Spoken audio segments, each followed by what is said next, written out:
দর্শক শ্রোতা, হাদির উপরে হামলা আমাদের সবার যেন চোখ খুলে দিল নতুন করে। Pre election hidden attack has got a long history. সেদিকে আমরা না যেয়ে শুধু সাম্প্রতিকালের কিছু ঘটনা আমরা সামনে তুলে আনতে পারি। যেমন 2016 সালে আমেরিকার প্রেসিডেন্সিয়াল ইলেকশন, 2014 সালে ইউক্রেন ইলেকশন, 2021 সালে জার্মানি ইলেকশন। আমরা প্রতিটি জায়গায় দেখেছি স্টেট অ্যাক্টর যারা, তারা তাদের কাভার্ড ইনস্ট্রুমেন্ট টুলস ব্যবহার করেছে টু ইনফ্লুয়েন্স দি ইলেকশনকে প্রভাবিত করার জন্য। তার মধ্যে ইউএসএ রয়েছে, রাশিয়া আছে, চায়না আছে, ইন্ডিয়া আছে, এমনকি ইরানও এর মধ্যে সামিল হয়েছে। ঠিক আমাদের যে ইলেকশন পূর্বে হাদির উপরে ন্যাক্কারজনক যে হামলা হয়েছে, এটা হয়তো একটা আমরা দেখতে পেয়েছি, কিন্তু এরকম হামলা আরো হতে পারে। এটা নতুন কিছু না।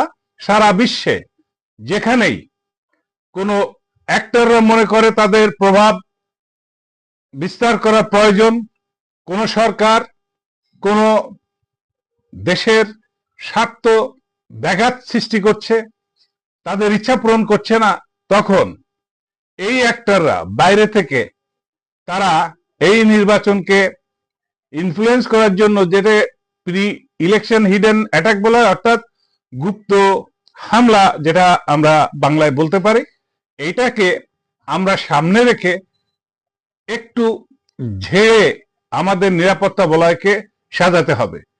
এর মধ্যে এই ডিজিটাল এজে এসে এইটা আরো দুষ্কর এবং দুঃসাধ্য হয়ে পড়েছে নিরাপত্তা বাহিনীর জন্য এই গুপ্ত হামলা রোহিত করা, সেটাকে নিয়ন্ত্রণে আনার জন্য। সেদিক থেকেও আমাদের নতুন নতুন টেকনোলজি ব্যবহার করতে হবে।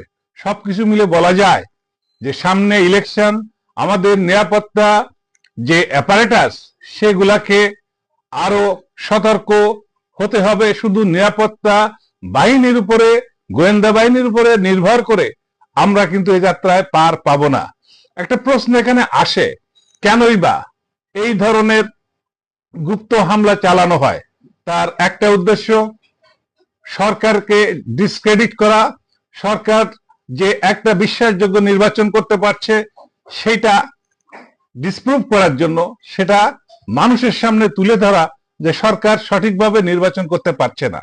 আবার আর একটা বিষয় থাকে যে জনমনে একটা সন্দেহ দানা বাধা, অবিশ্বাসের একটা জায়গা তৈরি করে দেওয়া যে এই সরকার সঠিক শৃঙ্খলার মধ্যে রেখে নিয়মতান্ত্রিক ভাবে ইলেকশন সংগঠিত করতে পারছে না।